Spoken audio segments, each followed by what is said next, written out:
Hello, I'm David Hughes. Welcome to Your Perfect Body, the podcast of the Esoteric Teaching Community.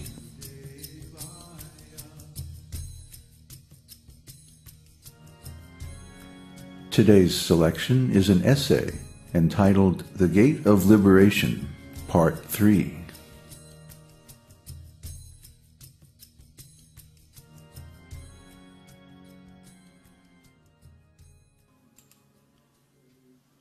In the first chapter of Bhagavad-gita, we are given the picture of the battlefield of Kuruksetra, and Arjuna requests Kṛṣṇa to place the chariot in between the two armies. Then, after seeing the soldiers and the kings and the other party, Arjuna becomes aggrieved, so much so that he did not want to fight, and he was crying. Now, in the second chapter, Dhrtarastra asks Sanjaya, then what happened next? Dhrtarastra was very much anxious. He said, dharma-ksetre, kuru-ksetre, samaveta yuyutsavah, Bhagavad-gita 1:1. Now these two parties, yuyutsavah, both of them were desirous of fighting. Mamaka pandavaschaiva, Bhagavad-gita 1:1. One party is Mamaka, my sons, and the other party is Pandavas, the sons of my brother, Pandu. Then the word is used, yuyutsavah. They assembled for fighting. This word is still used in Japanese for fighting, jujutsu. Then what is the use of his asking, kim aggrieved? Then what did they do? It is natural to conclude that when they assembled for fighting, they're going to fight. But why is Dhrtarastra asking, kim aggrieved? His suspicion was that because the parties assembled in the dharma-ksetre, the sacrificial field of Kuru-ksetra, they might have changed their minds. Still, in India, if two parties are fighting, they go to a temple, present their case before the deity, and ask him to mediate the conflict. This temple system still exists in the villages where people are faithful, and they do not dare to speak lies before the deity. So the misunderstanding becomes settled by the influence of the deity. No pious person will dare to speak a lie before the Lord, who, as the witness within the heart, knows everything. So Dhrtarastra was asking whether the two parties have settled due to the influence of the sacred place, dharma-ksetre. He did not want that. He wanted that these Pandavas should be killed and my sons, the Kauravas, should come out victorious so they will have no enemy. He was very much anxious to place his sons on the throne. Because Dhrtarastra was blind, he could not inherit the throne of the emperor of the Vedic Empire. His younger brother, Pandu, was given the throne instead. Now, after the death of his younger brother, he thought that, I missed the opportunity of sitting on the throne, but why not my sons? They have got the actual right of succession. That is the background of this battle of Kuruksetra. Dhrtarastra was always devising some unfair means how the sons of Pandu, his nephews, Arjuna and his 4 brothers, could be deposed, and his own sons would sit on the throne. That was his idea. Therefore he inquired, kim aggrieved? What did they do? Otherwise, there was no question of asking kim aggrieved. They went there to fight. So as warriors and men of honor and determination, naturally they'll fight. But he suspected, what if they have made some compromise? He wanted that there must be fighting. And they are 5 brothers, and my sons are 100. So they should be killed, and my sons will be without any enemy. So this is the background of Kuru-ksetra, the Battle of Kuruksetra. But the other thing is that Kuru-ksetra is a dharma-ksetre, a place of religious pilgrimage for the Kuru dynasty from time immemorial. The effect of the dharma-ksetre was visible in Arjuna because he was a devotee of Kṛṣṇa. Therefore he felt, what is this? Why shall I kill my brothers and my cousins? Because he was a devotee. This sentiment came into the mind of Arjuna, but not on the other side. Duryodhana, although both of them were at the dharma-ksetre.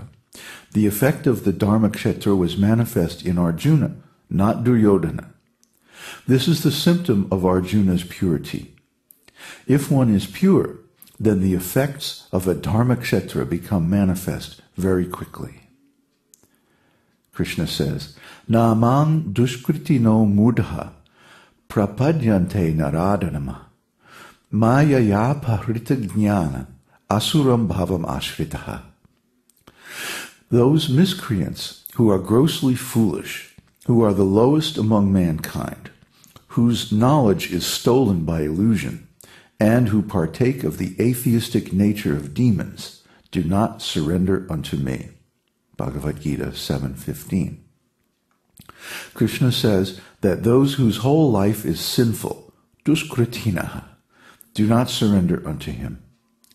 Kriti means one who has got good intelligence, but dushkritina means the intelligence is misapplied in sinful activities. For pious activities, good intelligence is required.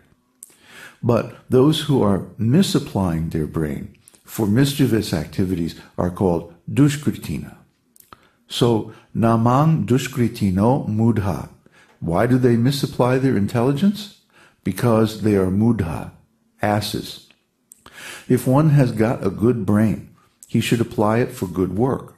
That is called jnana kala. But a rogue also has a good brain, but he's misapplying it for mischievous activities, making other people unhappy.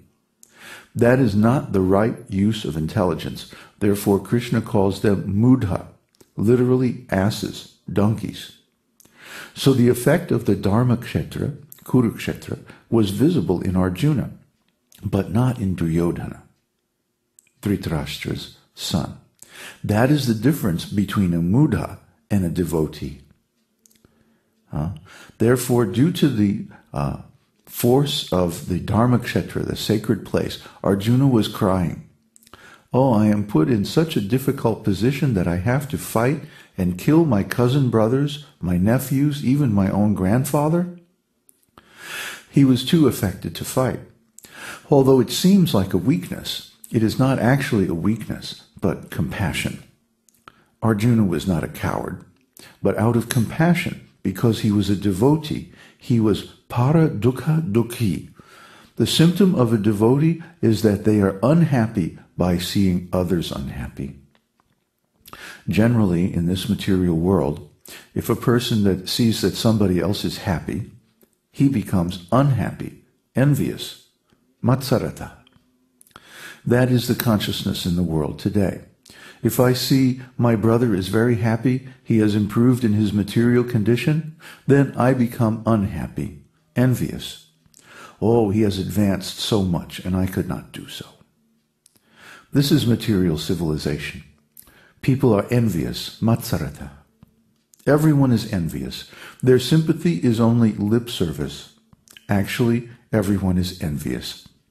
Brother to brother, wife to husband, neighbor to neighbor, businessman to businessman, nation to nation.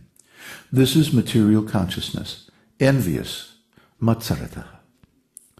Therefore, spiritual advancement is for people who are not envious. Vyasadeva says in the introduction of Srimad Bhagavatam, Dharma projita kaitavotra paramo nirmatsaranang satam Vedyam vastavamatra vastu shivadam tapatrayon mulanam Srimad Bhagavate Mahamuni Krite Kingba Parar Ishvaraha Sadyo Hridyavarudhyate Trakritibi Shushushibish Tatkṣṇāt. Completely rejecting all religious activities which are materially motivated, this Bhagavad Purana propounds the highest truth, which is understandable by those devotees who are fully pure in heart. The highest truth is reality, distinguished from illusion, for the welfare of all. Such truth uproots the threefold miseries. This beautiful Bhagavatam, compiled by the great sage Vyasadeva in his maturity, is sufficient in itself for God realization. What is the need of any other scripture?